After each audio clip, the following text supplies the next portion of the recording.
Oke, saya lanjutkan dulu sebentar. Nah ini, kaidah pengambilan keputusan itu ada banyak. Ada 8 setidaknya. Tapi yang utama itu ada 3 ini sebenarnya. Yang paling mudah difahami dan yang paling utama ada 3 ini. Modus ponens, modus tollens, dan silogisme.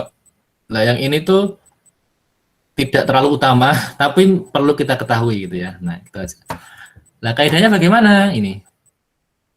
Modus ponens itu pengambilan kesimpulan apabila kita punya 2 buah premis gitu ya. Premis 1 dan premis 2. Biasanya kalau dalam literasi yang lain ini boleh premis itu boleh dibolak-balik ya Cah ya. Jadi ini misalkan ditulis yang atas dulu baru yang atas ini dulu misalkan. Ini sebagai premis 1, ini sebagai premis 2 boleh. Ini kesimpulan itu sama aja. Jadi ini dibolak-balik sama, urutannya nggak masalah gitu ya. Jadi premisnya saya haus. Premis yang lain jika saya haus maka saya minum air gitu ya. Kesimpulannya apa? Kesimpulannya saya minum air gitu. Jadi ini modus ponens itu seperti itu. Jadi ada premis 1 kalau pengen lebih jelas. Premis 1-nya adalah jika P maka Q. Kita punya premis 2 adalah P. Kesimpulannya apa? Ya kesimpulannya Q gitu loh. Paham nggak maksudnya ini kira-kira sederhananya? Paham ya? Oke, itu kesimpulan yang penarikan kesimpulan yang paling mudah. Sangat sederhana sekali. Ada lagi misalkan jika saya mengantuk maka saya tidur kayak tadi itu. Premis keduanya kondisinya adalah saya mengantuk. Ya sudah kesimpulannya tidur aja gitu. Ya tidur gitu. Itu modus ponens namanya. Yang berikutnya modus tollens. Nah, modus tollens itu gini. Ini saya anggap premis pertama, ini saya anggap premis kedua ya. Premis pertamanya adalah jika P maka Q. Premis keduanya adalah negasi Q. Negasi Q. Loh, gini ya, mungkin kita mungkin akan bingung. Beberapa orang akan bingung. Di sini hanya ada P sama Q, kok tiba-tiba di sini negasi Q. Nah, ingat tentang yang namanya kontraposisi tadi. Ini kan implikasi. Masih ingat ini ekivalen dengan apa? Coba. Kontraposisinya gimana? Negasi Negasi Q, negasi P. Ini ya, betul ya ini ya. Betul. Oke, ini. Nah, berarti kalau kita punya premis ini, itu sebenarnya seolah-olah kita juga punya ini gitu loh, karena dia ekivalen. Nah, berarti kan kita punya negasi Q maka negasi P. Kemudian diketahui yang kedua kondisinya adalah kita punya sebabnya adalah negasi Q. Ya sudah. Berarti kesimpulannya yang ini dong, baca ini. Berarti kesimpulannya adalah negasi P. Implementasinya di sini misalkan jika saya haus maka saya minum air. Ini misalkan P-nya, ini adalah Q-nya. Di sini kan ini negasi Q nih. Negasi Q. Ya sudah kesimpulannya berarti tidak P dong gitu. Berarti saya tidak haus. Paham maksudnya modus tollens ini? Paham belum? Paham ya? Oke. Itu modus tollens. Ada yang mau tanya? Enggak ya? Oke. Nanti kalau Anda ketemu soal-soal TPA atau TKD, soal TPA nanti di banyak hal Anda akan berguna nanti. Misalkan waktu Anda mau ambil S2 atau Anda mau ambil beasiswa, gitu nanti biasanya ada tes TPA-nya nanti. Atau mungkin di beberapa masuk perusahaan tertentu itu ada tes TPA, atau kalau masuk PNS ada tes TKD, itu biasanya ada soal-soal TPA-nya juga. Ini penting kalau Anda sudah belajar ini dengan baik, semoga nilai Anda skor TPA-nya bagus nanti. Ya. Nah, yang berikutnya silogisme. Silogisme itu enak. Silogisme itu lebih mudah. Jadi gini. Premis satunya adalah jika P maka Q. Premis duanya adalah jika Q maka R. Nah, kesimpulannya kan ini gini. Kalau P maka Q, kalau Q maka R gitu. Berarti bisa kita ringkas. Berarti kesimpulannya jika P maka R gitu. Contohnya ini. Jika hari ini cerah, ini P, ini Q, maka saya akan pergi. Jika saya akan pergi, ini Q, maka saya harus mengambil uang, ini R. Nah, ini bisa kita ringkas sekarang. Ringkas langsung saja berarti jika hari ini cerah, maka saya harus mengambil uang. Jika P, maka langsung R. Paham belum? Paham, Pak. Paham ya? Pak. Oke, itu silogisme, teman-teman. Dan kadang-kadang di sini dibalik. Jadi jangan khawatir, jangan takut, dan jangan bingung ketika dibalik. Seperti ini juga. Kadang dibalik gini, yang pendek di atas, jangan bingung. Harusnya kan gini, Pak. Ini dulu dong, implikasinya dulu, baru syaratnya dikasih. Ini, Pak, dikasih syaratnya dulu malah. Dikasih sebab, dikasih implikasi. Itu nggak apa-apa, karena di sini kan dan itu boleh dibolak-balik. Tapi kesimpulannya yang penting sama. Ini juga gitu nanti. Mungkin nulisnya nggak semudah ini.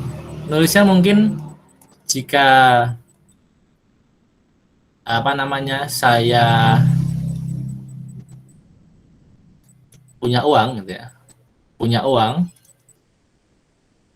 maka saya jalan-jalan gitu misalkan, jalan-jalan. Kemudian yang kedua, jika saya bekerja, maka saya punya uang gitu ya. Nah ini kan ini nggak urut ini kalau kita tulis kan berarti ini Ki maka R dulu, punya uang itu Ki, jalan-jalan itu R, yang ini bekerja itu P, punya uang itu Ki, baru P maka Ki. Ini nggak apa-apa. Jadi ini boleh ya. Ini sama aja. Jadi balik tetap kesimpulannya tidak boleh Ki maka Ki, nggak boleh ya. Kesimpulannya tetap P maka R. Kesimpulannya tetap jika saya bekerja gitu berarti nanti ya. Jika saya bekerja, maka saya bisa jalan-jalan gitu ya. Jalan-jalan. Nah, gitu. Paham ini maksudnya? Paham, Pak. Paham atau belum? Halo? Paham, Pak. Paham, Pak. Paham ya? Paham. Oke, ini di tempat saya sudah adzan asar. Silahkan yang nanti setelah asar mau ada keperluan, Anda boleh izin dulu nggak apa-apa. Biar nanti bisa segera sholat terus apa namanya mungkin mau ada kegiatan nggak apa-apa. Ini saya lanjutkan sedikit dulu dasar-dasarnya. Mohon maaf, sedikit aja, semoga sedikit. Oke, ini ya. Yang berikutnya adalah ini loh. Disjunktif silogisme. Apa itu disjunktif silogisme gitu ya? Bentuknya seperti ini. Jadi premisnya adalah ini. Aduh, salah. Premisnya itu ini. Premisnya P1 adalah P atau Q. Disjungsi bentuknya. Disjungsi pilihan gitu ya. Premis 2-nya adalah tidak P. Gitu ya. Kesimpulan saya apa kira-kira gitu. Ingat teman-teman. Mencari kesimpulan itu adalah intinya mencari kebenaran gitu ya. Ingat disjungsi itu benar ketika apa? Masih ingat?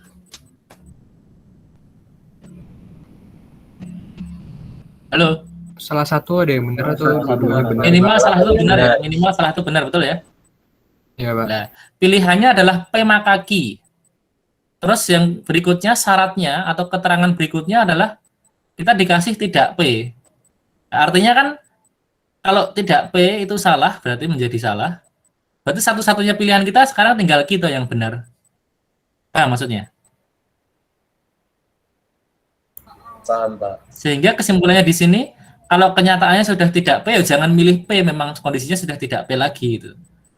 Maka supaya konjungsi ini menjadi benar, konjungsi toh, disjungsi ini menjadi benar, ya saya harus milih Q, gitu. Jangan milih yang salah.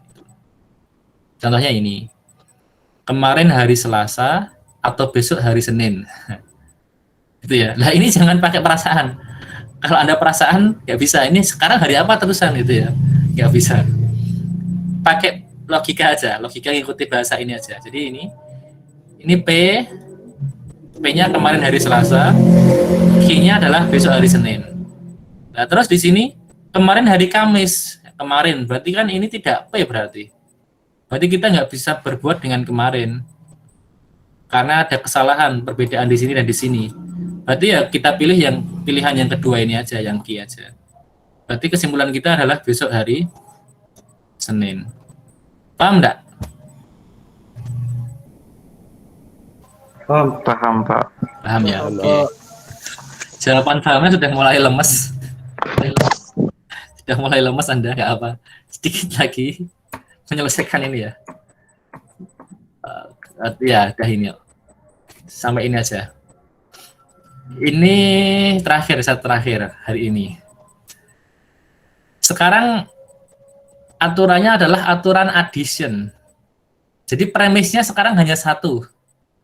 Premisnya itu hanya satu tok. Premisnya itu P tok gitu ya. Anda suruh bikin kesimpulan sendiri. Nah, ini sebenarnya makanya tadi ini bukan penentuan kesimpulan yang utama ya. Ini hanya tambahan-tambahan saja. Nah, kalau seperti ini kondisinya, buatlah kesimpulan dengan disjungsi. Dengan atau. Jadi buatlah P atau Q. Q-nya apa, Pak? Terserah Anda, apapun, silahkan. Pokoknya Anda tambahkan dengan atau Q. Kenapa? Kalau kita sudah punya P itu benar, P-nya itu benar ya, P-nya itu benar, maka suatu kebenaran atau apapun itu akan tetap benar.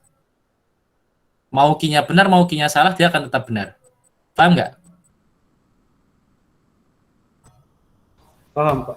Paham ya? Jadi Paham, Pak. kalau premisnya itu hari ini Jumat, silahkan simpulkan gitu. Anda bingung. Premisnya hari ini Jumat, silahkan ambil kesimpulan. Ya sudah, pokoknya kita tambahkan atau apa saja.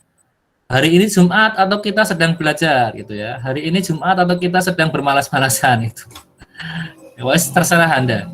Atonya apa ini terserah, bebas. Karena apapun di belakang ini, karena dia pakai atau, kalau depan sudah benar, dia akan tetap benar. Gitu ya. Nah, itu. Nah, kalau simplifikasi, itu penyederhanaan. Kalau di sini premisnya juga hanya satu kalimat, tapi bentuknya konjungsi. Bentuknya P dan Q. Nah, kalau seperti ini, kesimpulannya salah satu, boleh Anda pilih. Ya. Anda boleh pilih ini. Anda mau kesimpulannya P boleh, Anda mau kesimpulannya Q juga boleh. Jadi kalau ada premis, hari ini Jumat dan tadi pagi ayah menelpon, simpulkan. Simpulkan saja hari ini Jumat, itu nggak apa-apa. Atau simpulkan saja tadi pagi ayah telepon, sama aja benar. Itu simplifikasi, penyederhanaan. Jadi kalau dan seperti ini, terus suruh menyimpulkan, ya ambil salah satu boleh. Karena kalau dan itu, kalau untuk dia jadi benar, itu pasti kedua-duanya benar kok. Ini benar dan ini benar. Artinya kita boleh P juga benar, kita pilih Q juga benar. Paham? Paham, Pak. Paham. Terakhir inilah. Terakhir namanya conjunction. Ini kita diberikan dua kalimat tanpa ada embel-embel. Tanpa ada kata hubung apa-apa. Jadi P1-nya itu ya P tok. Terus premis 2-nya itu ya Q saja.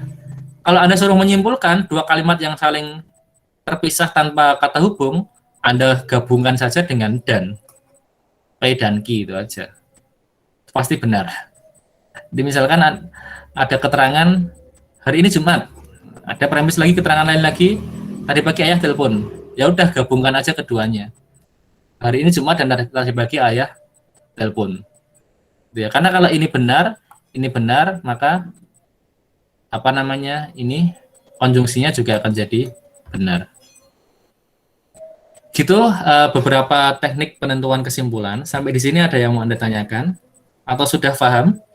Pak, Silahkan Mas. itu yang konjungsi kalau misalnya kita makainya yang atau boleh nggak, Pak? Atau juga boleh Mas. Nah, cuman di sini belum dikasih nama. Silakan mungkin Anda kasih nama sendiri, mungkin disjunction gitu ya. Sebenarnya sebenarnya secara umum boleh juga kan. Ini kan benar, ini benar. Saya simpulkan P atau Q ini secara logika masih benar. Karena ketika P benar, Q benar, ini juga akan jadi benar. Maka kalau kita mengatakan hari ini Jumat atau tadi pagi ayah menelpon juga sebenarnya masih benar sih. Cuman untuk dalam bahasa ini, saya juga bertanya-tanya, kok enggak sekalian dikasih ya gitu. Kok enggak sekalian dikasih disjunction mungkin istilahnya gitu ya. Menjadi P atau Q gitu. Tapi secara logika ini benar. Itu Mas ya. Oke, Pak, makasih, Pak. Oke. Ada lagi yang lain silahkan.